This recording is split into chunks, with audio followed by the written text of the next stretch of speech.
గ్రామీణ ప్రాంతాల్లో ఉండేటటువంటి పేదరికం నిర్మూలన కోసం మనం ప్రత్యేక శ్రద్ధ పెడుతున్నాం.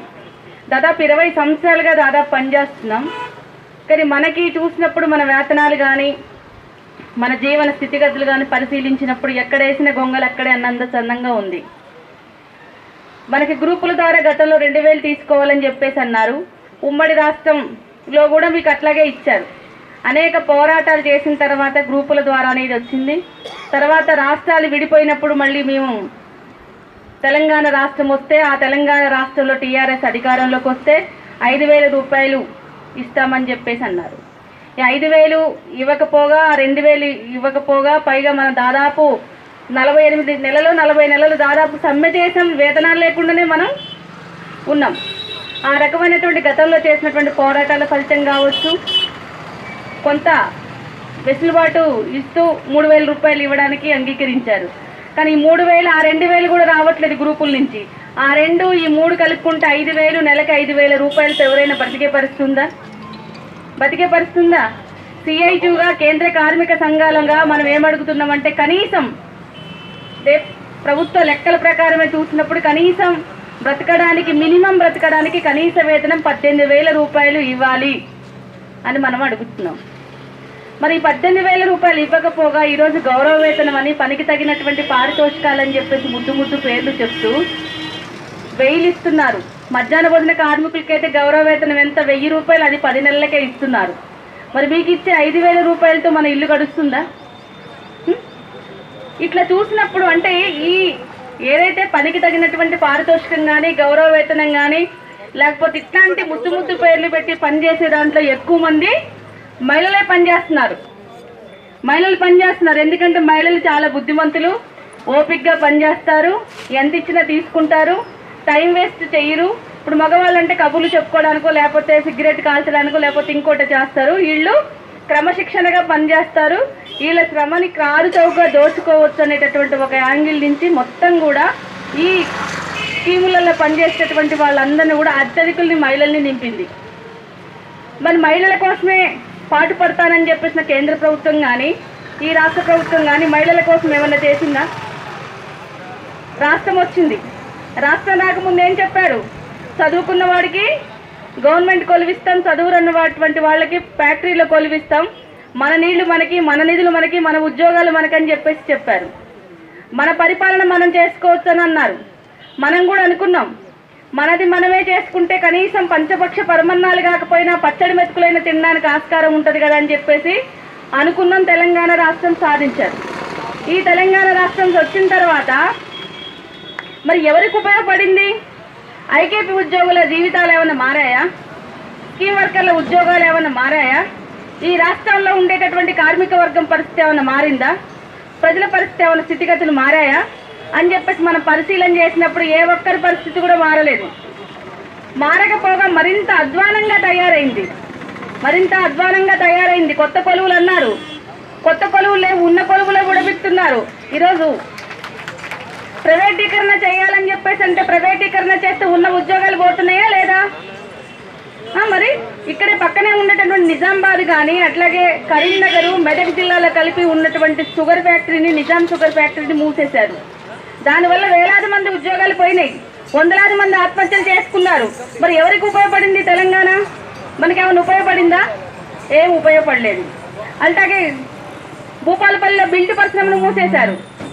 ఇట్లా చూసినప్పుడు అంటే కొత్త కొలువులు ఇవ్వకపోగా ఉన్న కొలువులే ఊడబీకేటటువంటి పరిస్థితి చేస్తూ మనం మాత్రం గౌరవ వేతనంతో బతకాలట. మనం ఏమంటున్నాం? కష్టపడుతున్నాం, పనిచేస్తున్నాం, పనికి తగినటువంటి వేతనాలు ఇవ్వండి. మేము ఏదో అంటే మనం ఏదో 5,000 10,000తో బతకలేం కదా. కనీసం పిల్లల్ని చదివించుకోవడానికి కనీసం 3 పూట్ల కనీసం పచ్చడి మెతుకులైనా తినడానికి ఆస్కారం ఉంటుంది. ఇవ్వండి. కనీసం మేము చస్తే కూడా మాకేం గుర్తింపు లేదు, పిఎఫ్ లేదు, ఈఎస్ఐ లేదు, రిటైర్మెంట్ బెనిఫిట్స్ లేవు, పెన్షన్ లేదు, ఏమి లేదు. ఈ గౌరవ వేతనంతో ఎన్ని రోజులు పనిచేయాలని చెప్పేసి మనం అడుగుతున్నాం. కానీ ప్రభుత్వాలకి పట్టట్లేదు. మీరు అలాగే ఉండాలి, మేము ఇలాగే పెద్ద అయిపోవాలి. ఏ కష్టం చేయనటువంటి వాడు ఇప్పుడు టికెట్లు తీసుకొచ్చని కోట్ల రూపాయలు ఖర్చు పెట్టుకొని ఎమ్మెల్యేలు గెలిచారు. వాళ్ళు నెక్స్ట్ ఇయర్ గెలవకపోయినా, నెక్స్ట్ ఎలక్షన్లో 100 వరకు పెన్షన్ వస్తుంది, 25,000 పెన్షన్ వస్తుంది. మనకేం వస్తుంది? కోత చేస్తే గోడవతలు పడేసినట్టుగా మనం చేస్తే ఎవరు చూడరు. ఉన్నంత రోజులు ఊడిగం చేర్చుకుంటారు.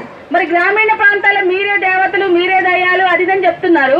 మరి గ్రామీణ ప్రాంతాల్లో గ్రామంలో ఉండేటటువంటి పేదరికం నిర్మూలన కోసం పనిచేసేటటువంటి వాళ్ళకి కనీసం మినిమం సౌకర్యాలను కల్పించాలి కదా.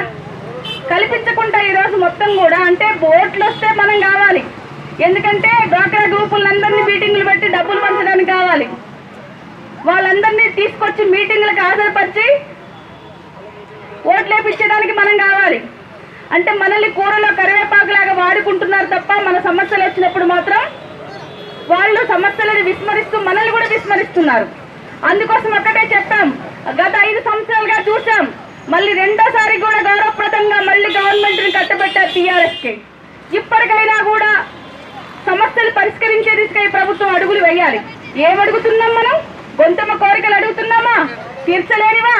భారీ బడ్జెట్ అని చెప్పేసి 1,82 కోట్ల భారీ బడ్జెట్ పెట్టి ఈ రోజు ఎవరికి ఇచ్చాడు అంటే ఎవరికి ఇచ్చాడని మనం పరిశీలన చేస్తే ఊరికొక కోడి ఇంటికొక ఈక చందంగా ఉంది తప్ప ఏ ఒక్క కార్మికుడు కూడా ఉపయోగపడలేదు.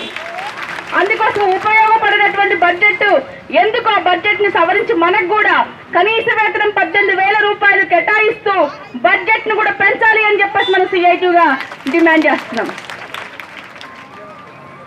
అట్లాగే మనకి గుర్తింపు కార్డులు ఇవ్వాలని చెప్పేసి మనం అడుగుతున్నాం. ప్రమాద బీమా సౌకర్యం కల్పించాలని చెప్పేసి మనం అడుగుతున్నాం. ఇవేమి చెయ్యకుండా పేద ప్రజలు ప్రజానికం చాలా సంతోషంగా ఉన్నారు ఆ పరిపాలన అంటే ఎవరు సంతోషంగా ఉన్నారు? ఎవరు సంతోషంగా ఉన్నారు?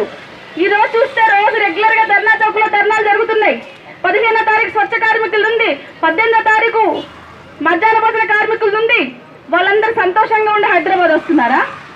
అన్ని లెవెల్లో, మండల్ లెవెల్లో, జిల్లా లెవెల్లో, డివిజన్ లెవెల్లో చేసిన తర్వాత ఆఖరికి ఈ రాష్ట్ర రాజధానికి వచ్చి మన నిరసన వ్యక్తం చేసి ఇప్పటికైనా మా మొర ఆలకించండి, 5 సంవత్సరాలు చూసినా మళ్ళీ మీకు ఇచ్చాం కాబట్టి ఈ ఉన్నటువంటి కాలంలో మా సమస్యల కోసం మీ టైంని వెచ్చించండి అని చెప్పేసి అడగడం కోసం వచ్చాం. ఈరోజు వాళ్ళకి ఉద్యోగాలు ఇవ్వడానికి, వాళ్ళకి జీతాలు పెంచుకోవడానికి కమిటీలు వేస్తారు. కానీ ఇంతమంది రాష్ట్రంలో ఇంతమంది కార్మిక వర్గం సమస్యలు ఎదుర్కొంటుంటే మరి కార్మిక వర్గ సమస్యల పరిష్కారం కోసం ఒక కమిటీ వేసిందా? కమిటీ వేయకపోగా ఈరోజు విస్మరిస్తుంది. అనేక రంగాలలో జీవోలు, కనీస వేతనాల జీవోలు కాల పరిమితి అయిపోయినప్పటికీ కూడా సవరించినటువంటి పరిస్థితి ఉంది. సవరిస్తే ప్రభుత్వ ఖజానా మీద 1 రూపాయి కూడా పడదు భారం. కానీ ఎందుకు ఉపేక్షిస్తుంది అంటే ఈ పెట్టుబడిదారులకు ఊడిగం చేయడం కోసం మేనేజ్మెంట్ కి దాసోహం అయిపోయి వాళ్ళు ఇచ్చేటటువంటి ఆర్థిక దానికి ఇదికి లోబడి పలోభాలకు గురైపోయి వాళ్ళకి ఒత్తాసు పలుకుతూ ఈరోజు కార్మిక వర్గ సమస్యలు విస్మరిస్తుంది. అందుకోసమే మన కడుపు మండి ఈరోజు మనం ఇక్కడికి వచ్చాం. ఇప్పటికైనా సమస్యలు పరిష్కరించే దిశగా ఈ రాష్ట్ర ప్రభుత్వం అడుగులు వేయాలని చెప్పేసి మనం డిమాండ్ చేస్తున్నాం. ఈ రోజు కేసీఆర్ గారి జీతం 4,21,000, మంత్రుల జీతాలు చూసుకుంటే లక్షల్లో ఉన్నాయి. కానీ మనం పని చేస్తున్నాం, కష్టపడుతున్నాం, చెమటడుస్తున్నాం, గ్రామీణ ప్రాంతాల్లోకి వెళ్ళి గ్రామీణ ప్రజల్ని చైతన్యవంతం చేస్తున్నాం, నిరంతరం శ్రమిస్తున్నాం, శ్రమకు తగినటువంటి ఫలితం అడుగుతున్నాం తప్ప ఈ రోజు ఏమైనా గొంతెమ్మ కోరికలు అడుగుతున్నామా?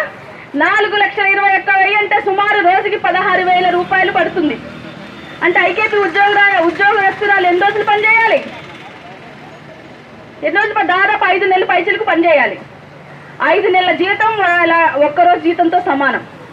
ఇది అందరు సమానమే, తెలంగాణ ప్రజలంటే ఇది సమానం. అందుకోసం ఈ అసమానతలు లేనటువంటి తెలంగాణ కోసం తెచ్చుకున్నాం తప్ప అసమానతలను పెరిగించుకోవడం కోసం తీసుకొచ్చుకోలేదు. కాబట్టి సమస్యలు పరిష్కారం చేయమని చెప్పేసి మనం గట్టిగా అడగడం కోసం వచ్చాం. ఆ సమస్యలు పరిష్కారం అయ్యేంత వరకు కూడా మీరు అందరూ కూడా కలిసికట్టుగా ఉండాలని చెప్పేసి ఆ రకంగా సిఐటి కూడా మీకు సంపూర్ణ మద్దతు ఇస్తుందని చెప్పేసి తెలియజేస్తూ సెలవు.